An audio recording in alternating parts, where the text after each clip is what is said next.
Hi guys, it's Frozenballz here, and today we're going to be talking about my Mesa build.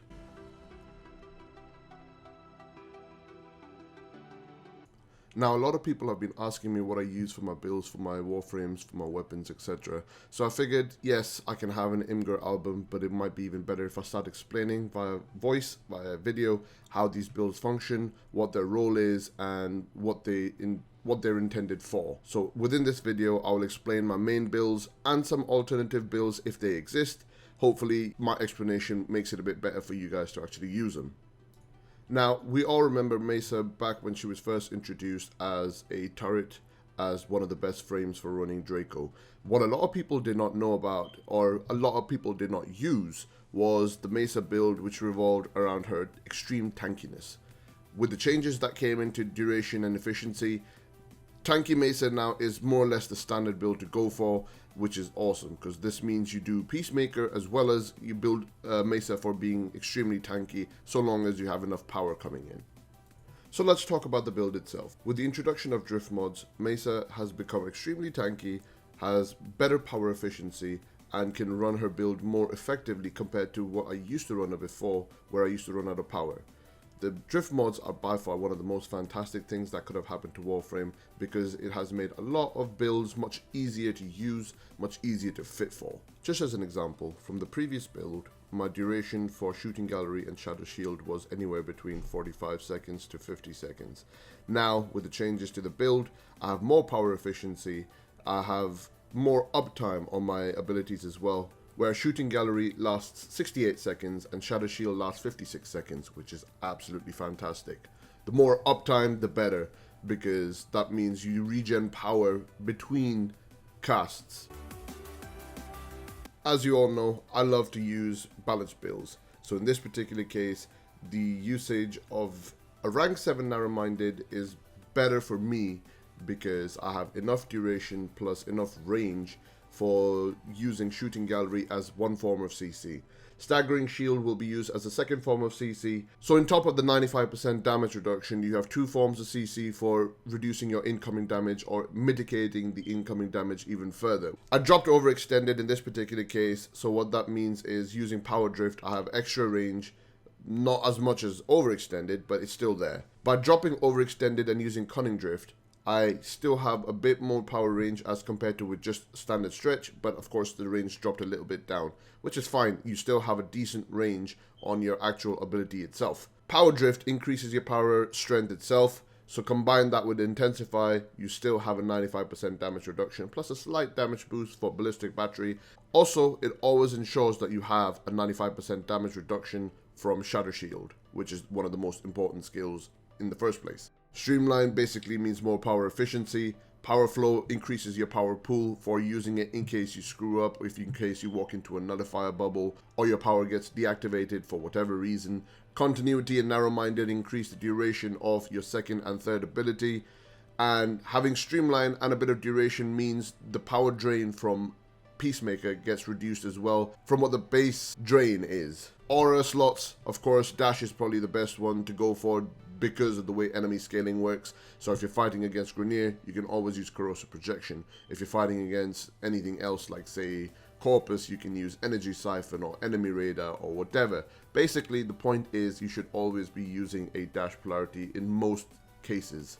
There are cases where I don't use a dash polarity, but I'll get to those later. Here you can see the stat changes after all the mods have been applied to my Mesa itself. As you can see, she is extremely tanky, and she does quite a decent amount of damage as well at the same time. Alright, that's enough talk about the build itself. Time to show it in action.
that's it for this video, guys. Hopefully you now know how to use the Mesa like I do. Hopefully it will help you out as it has helped me. If you like what you saw and would like to continue seeing more, make sure you leave a like, comment, subscribe. And of course, remember, I am a Twitch streamer primarily. You can always check out my Twitch with the link in my description. See you in the next one.